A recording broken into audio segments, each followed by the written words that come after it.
It was the former head of Homeland Security, Governor Ridge, who published a book a couple years ago admitting to the fact that they had issued fake terror alerts as a pretext to take American liberties and distract the public. And, of course, even the New York Times has reported that most terror plots have been orchestrated and planned by the FBI as a pretext to rationalize and promote their expansion and existence. Now, that said, I have never seen a false flag, provocateur, staged event by a government come apart faster than it is right now. And that owes largely to the fact that the public knows what to look for now, and there's so much more telecommunications out there. There's so many more avenues and venues and people that see something who are able to say something about what they see Homeland Security doing. Now, we have been thrust in the middle of this at Infowars.com because of my awareness of false flags for 18 years, being probably the leading person worldwide exposing them.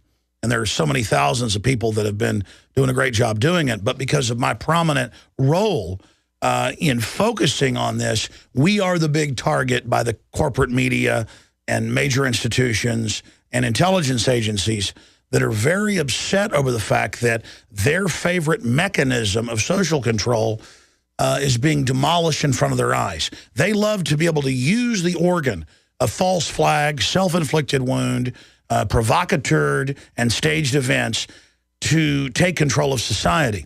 And if that major tool of the societal frame-up is broken, their system is in deep trouble because problem, reaction, solution, creating crises and then offering the solution, which is more power, is so central to their Hegelian dialectic system.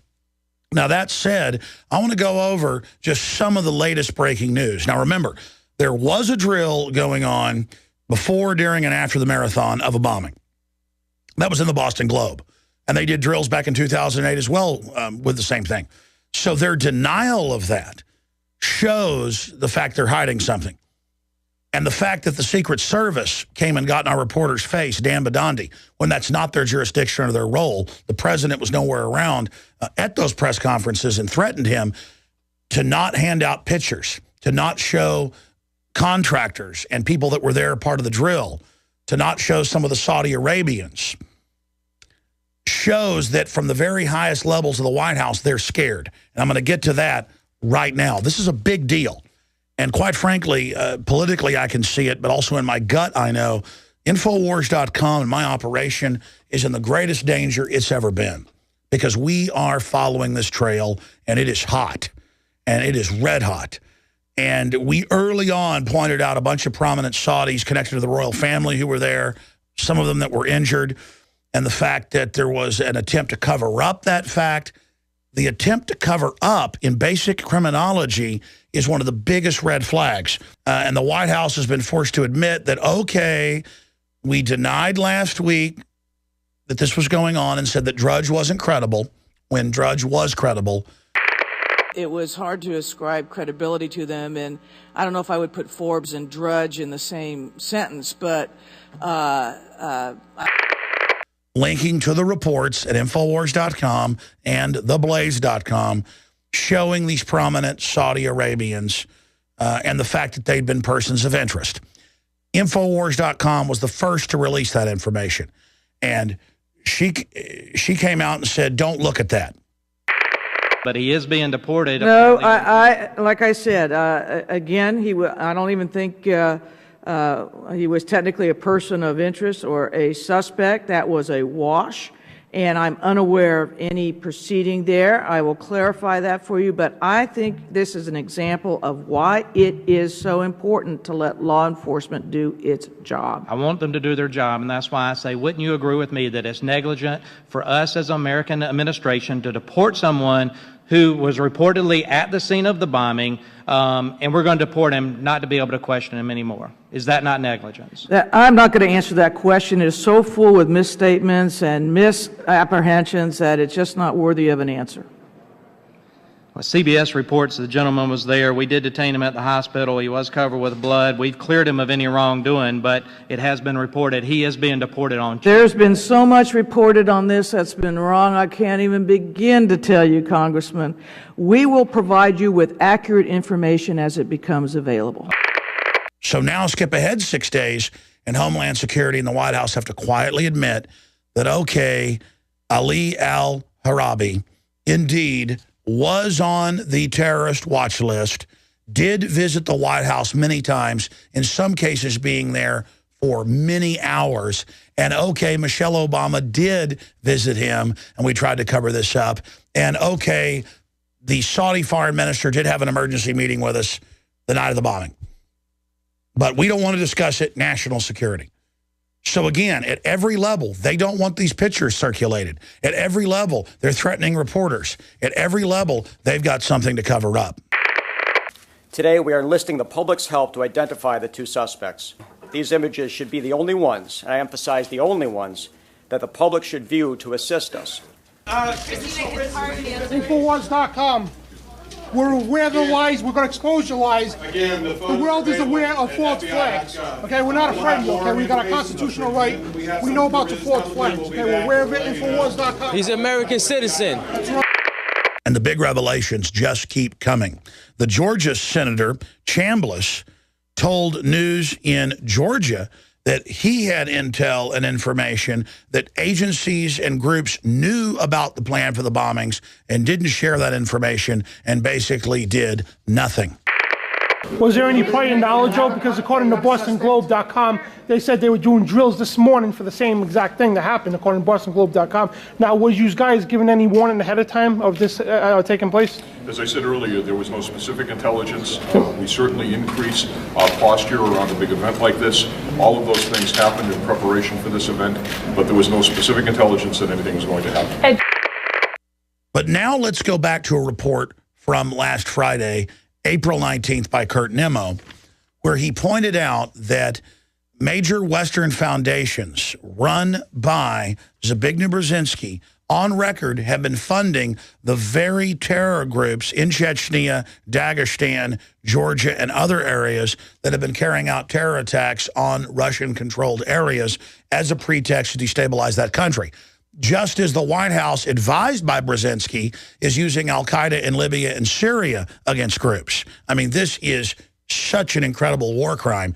And Kurt Nimmo wrote about the fact that the supposed mentors of the two Patsy bombers were and are known CIA operatives.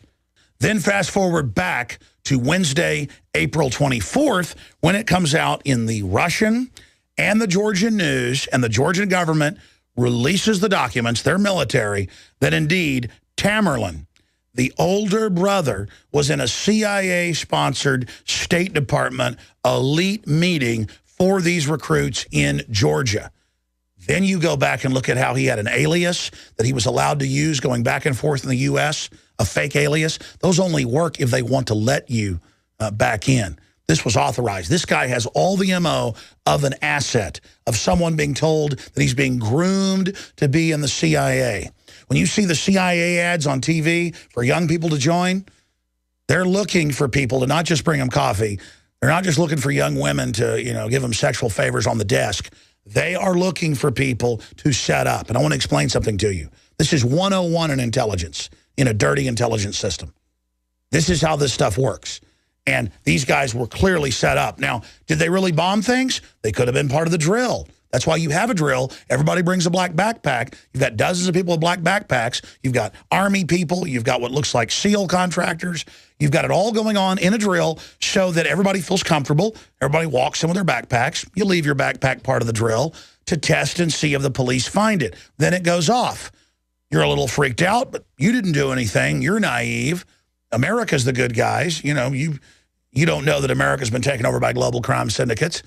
And so you go to parties, you go have fun, you tweet and talk to friends and people. You don't think you're going to get in trouble because you don't think you bombed anybody. And then you get a phone call, as the mother has said. And she's the same lady who correctly said 5 years ago the FBI was with her children. And then 2.5 years ago, the Russians blew their cover and said, hey, You're sending these guys in and out of areas that are controlled with terrorists. Do they work for you? My son, it's set up. He was controlled by FBI like for 5 years. They knew what my son was doing. They knew what actions and what the sites on internet he was going. They used to come home. They used to come and talk to me. They used to tell me that that they are controlling his. They were telling me that he's a really a serious leader, and they are afraid of him. You see, it's all there. The fake IDs, the connections to Western intelligence agencies, the going back and forth into these countries. This is what you expect to see with the drill. And then you see the response of the drill, the checkpoints, the papers, please, the whole city on lockdown, basic martial law.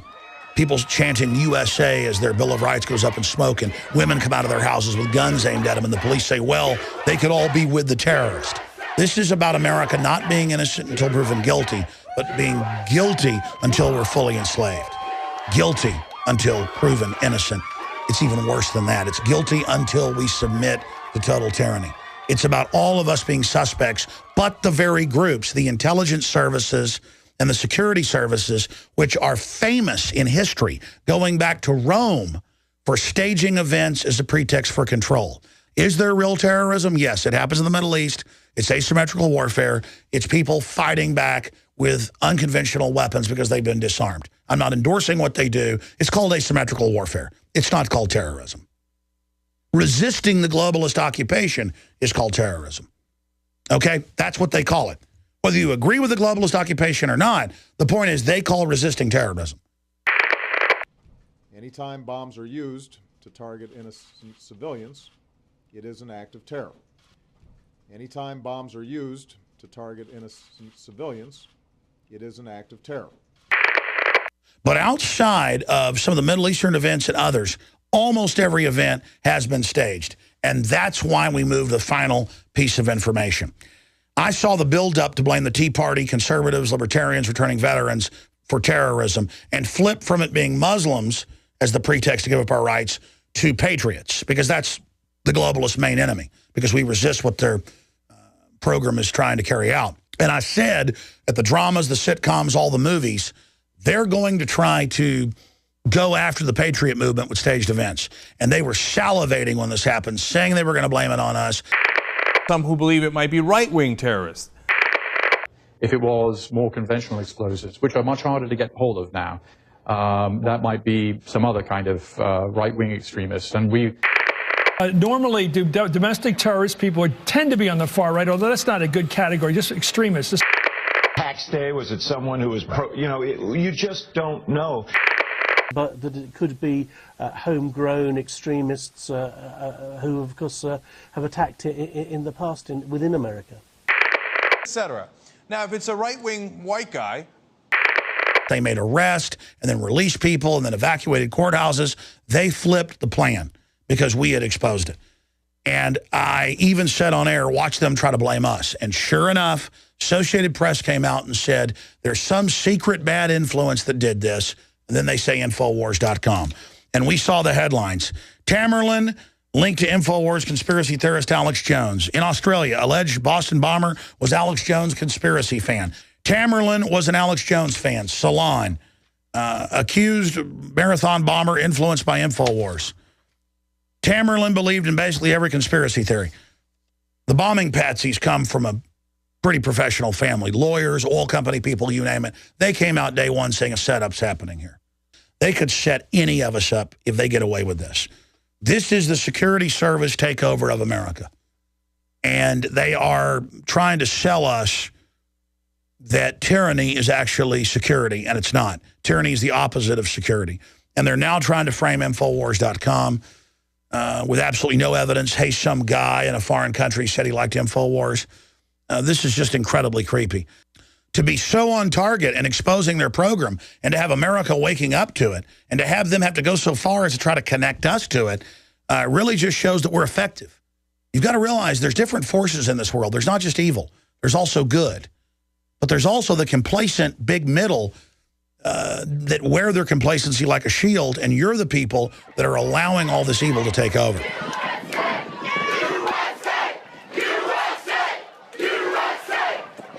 Finally, I want to say this. We have no future if the men and women of this country, the successful, smart individuals out there, keep sitting on the sidelines. You're good as an insurance salesman or as a heart surgeon or as a lawyer, but you do your work and go home and have a good time. And you think of that as your life. But your life isn't real if you don't speak up for your basic freedoms.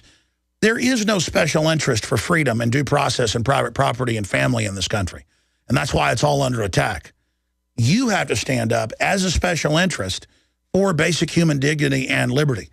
They try to distract you with all these fake civil rights issues when battles that have already been fought and won, when we need to be fighting for transparency in government, national sovereignty that's a firewall to global tyranny, when we should be standing up for monetary freedom and not to give $85 billion a month to foreign offshore banks and to have that secret from Congress. There are hundreds of other things. The basic right of an individual to be armed. I can't be armed. I'm collectively bad and can't be trusted. When statistically gun owners drop crime by 49% when you have higher gun ownership. But government, that's historically the most dangerous thing that you're supposed to keep on a short leash, it can be trusted to have a gun? We're entering very, very dark times, and it's good that people are starting to wake up, but not fast enough. You need to speak out. You need to say no. You need to get involved and not let them attach tyranny to the chant USA, USA, USA. When we get our factories back and turn our plants back on, our power plants, when our children get off the government drugs they're shipping in and get off the Prozac-type drugs and all the GMO, then we'll chant USA. That's what USA is about individualism and freedom and honor and dignity. This operation is a false flag. It is a staged event. These guys are definitely patsies that were set up. And they're manipulating our tribalism that, hey, the guys from the other tribe bombed us, but we got them. When the truth is they were young men recruited by globalist intelligence agencies and set up horribly. And they could do it to any of us. We're all in grave danger.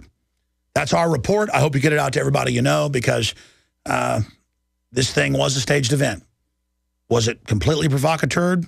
In fact, beyond provocateur. It was a complete setup of patsies like Lee Harvey Oswald and Tim McVeigh. Today, we are enlisting the public's help to identify the two suspects.